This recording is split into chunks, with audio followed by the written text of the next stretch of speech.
तर आता महायुतीमध्ये लाडक्या आमदार बहिणींची संख्या वाढणार असल्याची माहिती मिळतेय। 4 महिला आमदारांची मंत्रिपदी वर्णी लागण्याची शक्यता आहे। राष्ट्रवादीच्या 4 तर शिवसेनेकडून 2 आमदार विधानसभेवर गेलेत।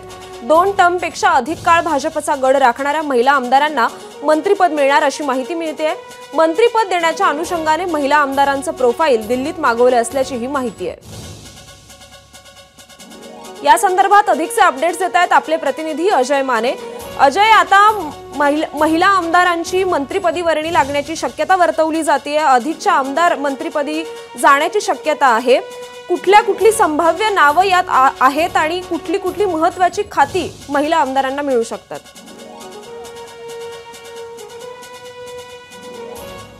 आपण जर पाहिलं तर महायुती सरकारने जी आत्ताची टर्म होती 2024 पर्यंतची, त्यावेळेस जी लाडकी बहीण योजना आणली, आता ती लाडकी बहीण योजना विधानसभेला आलेल्या महिला आमदारांना सुद्धा लागू होणार आहे आणि लाडकी बहीण आमदार झालेली आहे आणि त्यानंतर तिला मंत्रिमंडळात सुद्धा स्थान देण्यात येणार आहे आणि 4 पेक्षा अधिक महिला आमदार जे त्या मंत्रिपदावर जाणार, त्यातली एक नाव जे असणार आहे ते म्हणजे आदिती तटकरे, ज्यांनी आधीच जे ते महिला व बाल विकास खातं जे ते पाहिलेलं आहे। त्यानंतर जर आपण पाहिलं तर देवयानी फरांदे जे नाशिक मध्यमधून भाजपचे आमदार आहेत, त्यांच्यासुद्धा नावाची चर्चा जी आहे ती होताना पाहायला मिळते।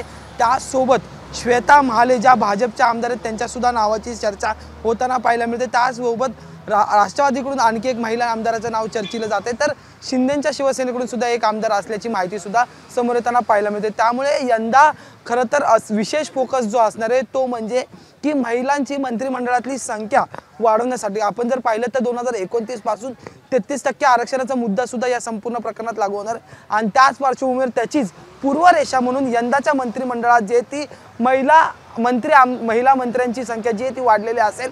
मागच्या संपूर्ण सरकार महायुतीचं सरकार पाहिलं तर आदिती तटकरे ह्या धुरा जे आहेत ते सांभाळताना आपल्याला पाहायला मिळाला होता, पण आता ह्याच आदिती तटकरेंच्या खांद्याला खांदा लावून आणखी काही आमदार जे ते पुढे येतील आणि त्यांचा समावेश जो आहे तो मंत्रिमंडळात होईल। त्यामुळे त्याच पार्श्वभूमीवर आता महायुतीमध्ये ज्या जिंकून आलेल्या महिला आमदार आहेत त्यांची संख्या जी आहे ती 20 आहेत। खरं तर भाजपकडून 14 आमदार विधानसभेवर आलेले आहेत, राष्ट्रवादीकडून 4 आमदार विधानसभेवर आलेले आहेत महिला आमदार आणि शिंदेंच्या शिवसेनेकडून 2 महिला आमदार आलेले आहेत आणि ज्यांना मंत्रिपद द्यायचं आहे त्यांचं प्रोफाईल जे ते दिल्ली दरबारी पाठवण्यात आलेलं आहे। त्यांच्यावर एकंदरीत चर्चा आणि त्यांचं प्रोफाईल जे ते चेकिंग चालू झालेलं आहे आणि त्याच्यानंतर आता मुख्यमंत्री पदाचा तिढा सोडवल्यानंतर पहिलं जे काम केलं जाणार ते म्हणजे मंत्रिमंडळाचं खातेवाटप आणि या पहिल्याच भागामध्ये ह्या 4 किंवा 4 पेक्षा अधिक महिला आमदारांना जे ते मंत्रिपद देण्यात येणार या महायुतीच्या सरकारमुळे। त्यामुळे नेमका आता कोणत्या महिला आमदार थेट मंत्रिमंडळात पाहायला मिळणार हे पाहणं औत्सुक्याचं असणार आहे।